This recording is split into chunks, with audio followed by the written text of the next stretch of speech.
If you don't think tipping is hard after the week we just had, how about we throw Origin into the mix? It's time we talk about round 13.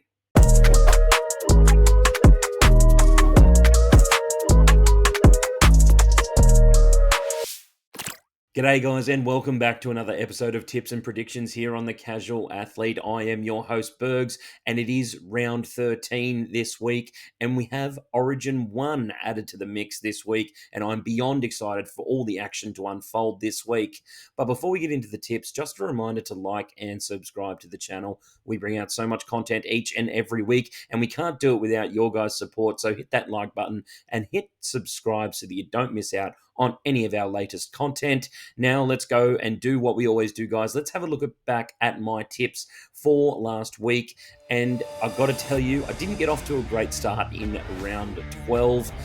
Getting the first three tips of the round wrong, and the Dogs disappointed me on Thursday night. I thought, they've shown some ticker with some big name players out, and I just thought it was going to be another one of those games. The Dolphins haven't necessarily been playing the best football, but they absolutely torched them in the end of this game, and the Dogs in the wet definitely challenged their depth, and I think there's a few excuses there that they can use, but I don't think Dogs fans should be too worried about this one. The Dolphins have been, I guess, underperforming a little bit this year, but they are still a pretty strong team. For Manly, it's just going from bad to worse for Manly. I thought they got a good win the week before against the Cowboys, albeit I didn't think they were particularly clinical. And in this game, they come into a game where Parramatta don't have their two best players out there on the field, and Parramatta made them look like a reserve grade side. Parramatta played as a team, and the injection of Dylan Walker to that side has completely changed their attacking outlook. They look so much more threatening when he is on the field. Big ups to the Eels for getting a win there and proving me wrong in the process. The Panthers, I stuck with the Panthers, probably shouldn't have. Again, maybe it's just I need to get this legendary Panthers thing out of my head, because they are definitely not there at the moment, and they now have slipped all the way down to last position on the ladder, 12 rounds into the season, and they have a lot of Origin players, and this period is going to be particularly challenging. And if they're going to trot out the same basically reserve grade side that we saw last week against some of these teams in the competition, it's not going to work. And even the Knights managed to put a decent score on them as well. Stuck with the Roosters, and I'm so glad that I did. They were excellent against the Sharks. This Shark side has been super inconsistent, so I'm so glad I got that one right. And we hung on at the end with the Raiders and the Warriors, easily the game of the round, in my opinion. These two teams were fantastic to watch defensively. The Raiders have a lot of points in them, but the Warriors, I definitely think I can pinpoint why they haven't been scoring that many points in games. Their attack in the red zone is the 16th best in the competition. They need to work on that if they want to continue to be a top four side. So guys, just 2 out of 5 tips correct this week, and in a round where all the upsets got up, I'm pretty happy to take 2 out of 5. I know a lot of people that got none out of 5, so look, 2 is what I got, and that's what I'm going to have to live with. This comp is ridiculously hard to tip at the moment, and I will move us on to round 13, and we'll go to Origin first. As I said, guys, we're starting with Origin 1 first up, and it is the Maroons taking on the Blues at Suncorp. And a couple of key things to note about this game is that the Blues have not won a game one in Suncorp since 2017, and they also haven't won back-to-back games at Suncorp since 1996. So, bit of food for thought. They're heavy favourites at this point in time. I think they're about $1.60 at this point, which I don't love. I don't love the going up to Queensland. I know this Queensland team is just built on being the underdog, and they will lap that up. But I'm scared for this New South Wales team. I think there's a couple of choices that could have been made to make this team a little bit scarier. Like, for example, Terrell May, I know there's a lot of things being said about him, and I'll weigh in on it as well. I just think that he's a big body in the middle, and you need to send defenders at him because he has an offload. That's the best part of his game. And once you do that, you open up avenues for those players like Reece Robson, like Isaiah Yeo, Mitchell Moses, and Cleary to play off the back of that second phase play. The reason I think he maybe didn't get picked was due to the fact that Origin 1 is always a tight game. It wasn't last year because one player got sent off. And I think the Blues probably had a good chance of having a clean sweep last year had that not happened. But the other thing I don't love is Laurie Daly. I just listen to him speak, and I honestly don't know if there's a coherent thought. I don't know what the game plan is. He seems like he doesn't know what the game plan is. He's also been assigned a babysitter in Craig Bellamy, overseeing all of his coaching. Like, that just smells of distrust to me. Like, we don't trust Laurie to do the job, so we've hired surrogate father to do the job for him. That's kind of how it comes across to me. Probably not the full story, but it's not the best way to approach coaching, in my opinion. I'm actually going to be tipping the Maroons in this one. We came back from 1-0 down to win the series last year. I do believe we can do that again. I do believe that Mitchell Moses and Cleary are the halves pairing to do it for us as well. And I really hope we stick with them after we lose this game. But the combos take time. Moses and Cleary haven't played together a lot. They've normally played against each other a lot, especially in big finals games, big final series. And this Queensland team, man, they're plucky. You know, they're out of form right now. It's right about that time where you could just expect them to come out, play a really gritty game. The added bonus of having Tino in the team really helps them this year to take on this big Blues forward pack. And I just think the Maroons come away with it at Suncorp. So I'm going to go the Maroons in a tight one, 1-12. And back to our regular programming, we have the first game of NRL for the week on Friday night. The Dragons will be taking on the Newcastle Knights at Jubilee Stadium in Cogra. Now, these two teams, it's a real toss of the coin for me. The Newcastle Knights got a weird win last week. Like, it was a pretty much reserve grade side that Penrith trotted out against them on the weekend. Although I tipped Penrith because the Knights have been so bad, I really liked the injection of Fletcher Sharp at fullback. I feel like he added something that Ponga hasn't been adding, especially at club level. And Dylan Lucas, man, he just continues to prove that he is going to be one of the stars of the future. And the Dragons had a week off, but prior to that week off, they had a fantastic win against the Broncos. Now, at home, I do like the Dragons in this game. However, they do have a lot of injuries at this point in time. They lost Dylan Egan, who has been outstanding for them to start this year. He has done his ACL, so he's out for the rest of the season. They won't have Toby Couchman, who's coming back from a shoulder injury. Emre Gula, we're still worried about his injury as well. I think it's a shoulder injury, keeping him out. So their middle stocks have definitely gotten a little bit thinner in recent weeks. So that means guys like Loco Pacifici Tonga are going to have to step up and really play a major role if the Dragons are going to get a win in this game, which I do believe that they will. I will be tipping the Dragons in this one. I just don't love the fact that the Knights, once again, they changed a few things, but I think anyone would have beaten Penrith last week just with the team that they ended up having out there. And again, like, a better team would have probably put 40 on Penrith in that game. Unfortunately, the Panthers just didn't have it at all. And it'll be interesting to see if Ponga backs up for this game. I don't think that he will, personally, but he's been a little banged up, so I don't think he'll back up. But let's go the Dragons, 1-12. Moving to Super Saturday, and the first game is up at the Gold Coast, where we have the Titans taking on the Storm. Now, the Titans haven't got a great record against the Storm, let's be completely honest. They've beaten them 7 times out of 31 games that they have played against them, including 1 out of their last 11 meetings. And it's all about who backs up in this game. Munster, Harry Grant, Trent Liero playing for Queensland, and then we have Tino Fa'asuamaleaui playing for the Titans. I do expect Tino to back up for the Titans. They need him out there if they're to win any games.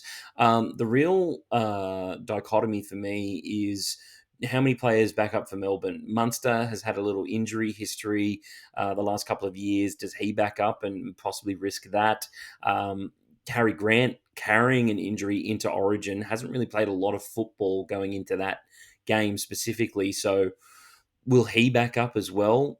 I think it's unlikely, to tell you the truth, and I probably expect Trent Liero, as he's coming off the bench, to back up as long as he gets through Origin unscathed. So the Storm are going to be a little bit under strength, but as long as they have Jarome Hughes out there, I think they have the best chance of winning this game. But they have been shaky this year on the defensive end, and the Titans are a team that can score points. They've still got Jaden Campbell out there. I think a guy like Foran gives them a lot of structure in the middle, and AJ Brimson back to fullback, I think, is the right move at this point in time, especially with Keanu Kinney being out for an extended period of time. I just don't know if Jalen de Groot was giving them the bonus that they get from that fullback position that AJ Brimson brings. Is it going to be enough to beat the Storm? Well, judging by the last couple of weeks, you'd probably say yes, the Titans can definitely win this game. But I don't think that they will. I do think that the Storm will carry on and get a win in this one. They've still got Pappenhausen out there. Hughes is the ever-present and ever-reliable bloke that they need out there. He's part of the reason that they win a lot of games. With Hughes in the team, they generally are pretty unstoppable, the Storm, and they've had a week off to get a few injuries, I guess, a bit more iced and a bit more rested. So let's go the Storm 13 plus. The next game up is the Cowboys taking on the Tigers at Queensland Country Bank Stadium. Now, this particular fixture stems back to a grand final rivalry all the way back from 2005.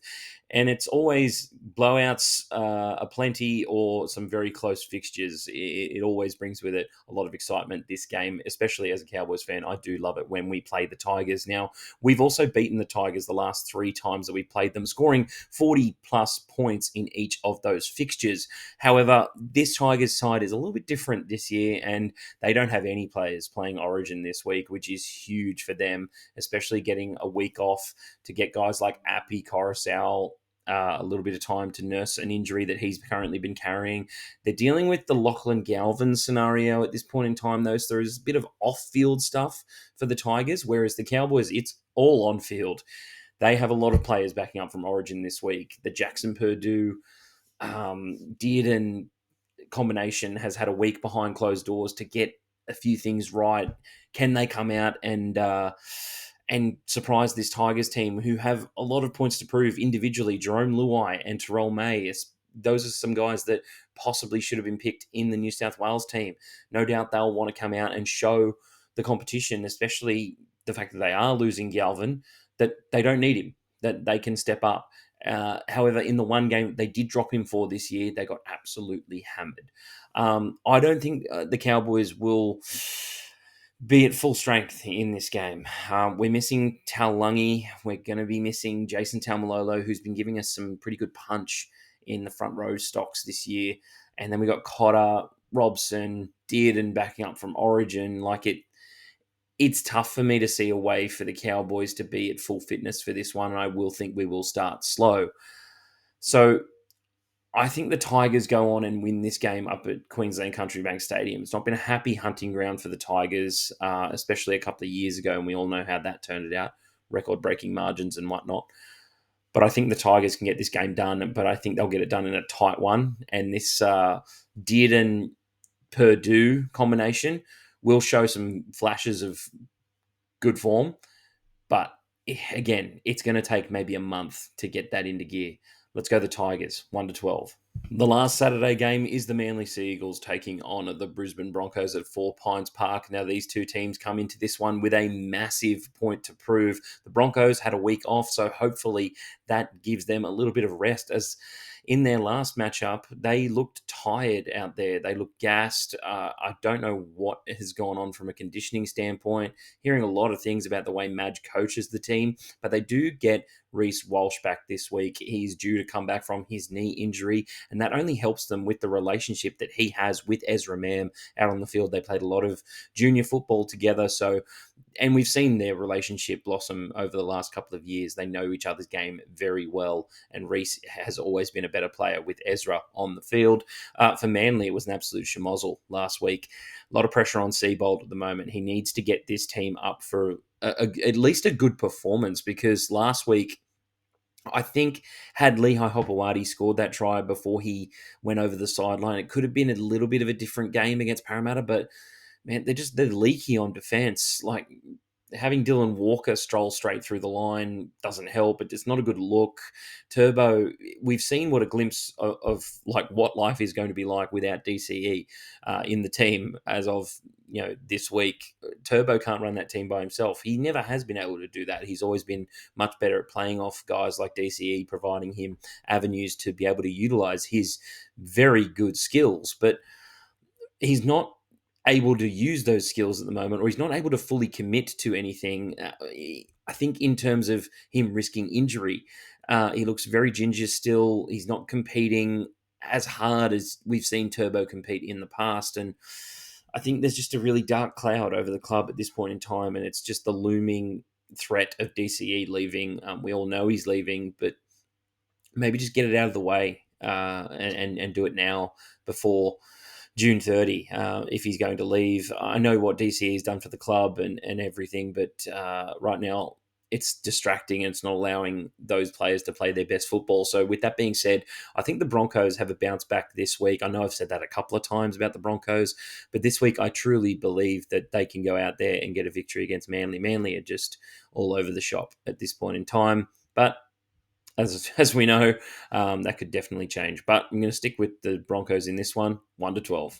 The first game of 3 on Sunday is the South Sydney Rabbitohs taking on the Warriors at Accor Stadium. And I thought for the Warriors last week, it was definitely a game that I thought they were going to get blown out in, but their defense has proven to me that it is one of the best in the competition. It's just their attack on the other side of the ball, especially in the red zone, can look a little bit clunky and lacking a little bit of direction. They almost seem better attacking from 40 metres out than they do 10 metres out at this point in time. And building pressure isn't necessarily a big part of their game, although they do kick quite well for a team that has, basically 2 sixes, or 1 6 learning how to play 7 and another 6 who I guess isn't up in the upper echelon of 5'8" in the game for Chanel Harris-Tavita. I think we could say that. And then we've got South Sydney. They had a week off. They've been pretty impressive this season, to say the least. It's definitely a far cry from when the news that Cam Murray was out for the season hit newsstands. And I think this Rabbitohs team, they're really good in tight games, and the Warriors have been doing nothing but play tight games this season. So I'm really interested to see if the Rabbitohs can go toe-to-toe with the Warriors here. It's a very 50-50 game for me, very toss of a coin. I know the Warriors are probably going to be less affected by Origin than the South Sydney Rabbitohs, just due to the fact that Campbell Graham's going to be sitting on the sideline. He probably won't play, but he's going to be in Origin camp. And then we have Latrell, who always gets up for Origin. And Latrell's fitness has always been in question. So whether he backs up for this game, he has the longest amount of time to do so. He has till Sunday after playing on the Wednesday. So you'd think that playing fullback after playing centre in an Origin game could be a bit dicey. But I'm actually going to get on the Warriors this week. I think that last week they probably let one slip. The Raiders just managed to edge it out against them, and I think the Warriors will go back to the drawing board and figure out a couple of new ways that they can attack from 10 metres out. Let's go the Warriors, 1-12.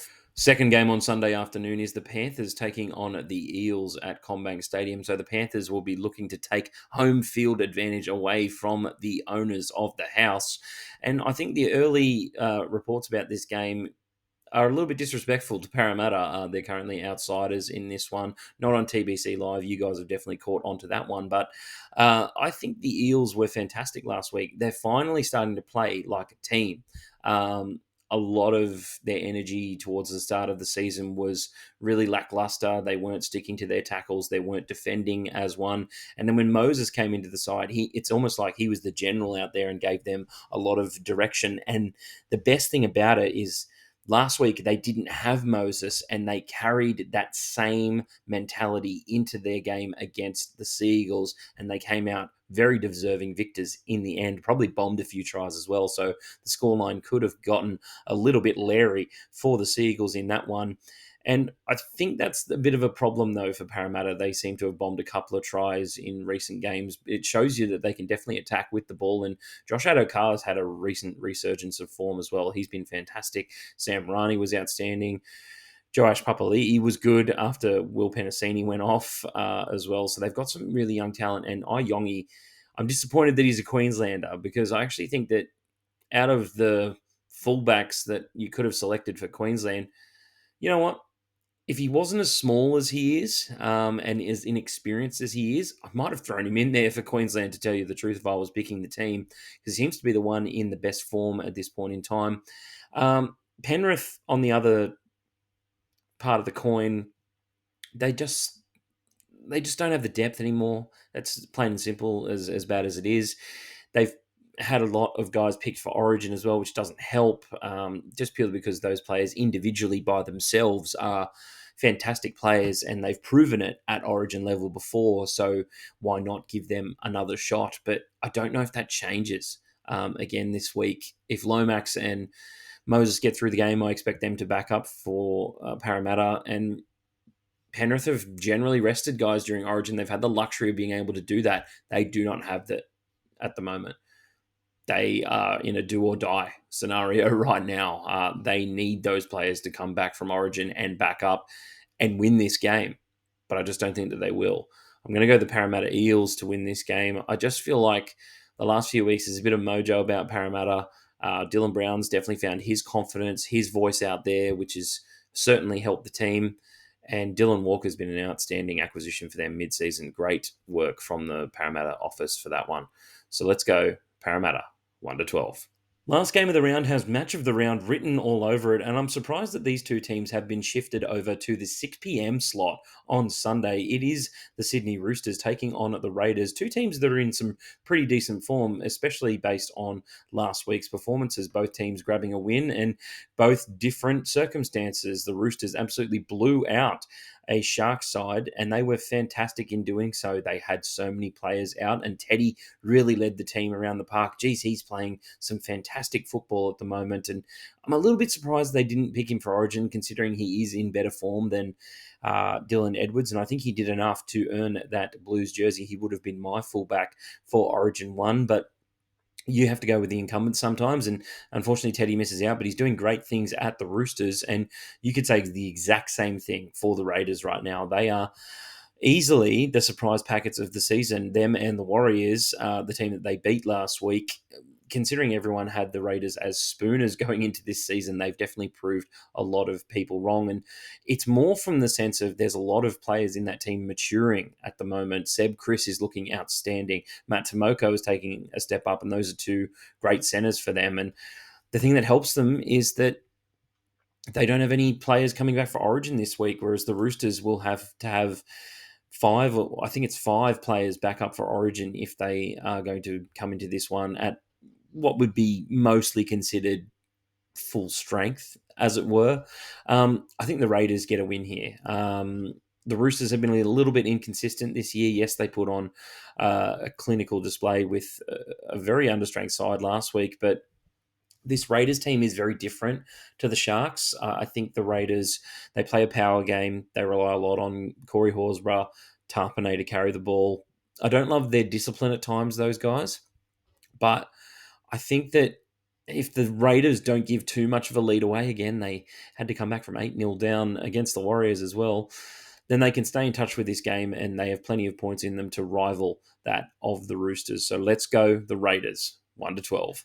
So guys, that's it for the video this week. I hope you enjoyed it. Let me know your tips and predictions down in the comments section below. If you like this video and you want to see more content just like this, please make sure that you hit that like button and hit the notification bell so that you don't miss out on any of our latest content. And I'll catch you on the next one.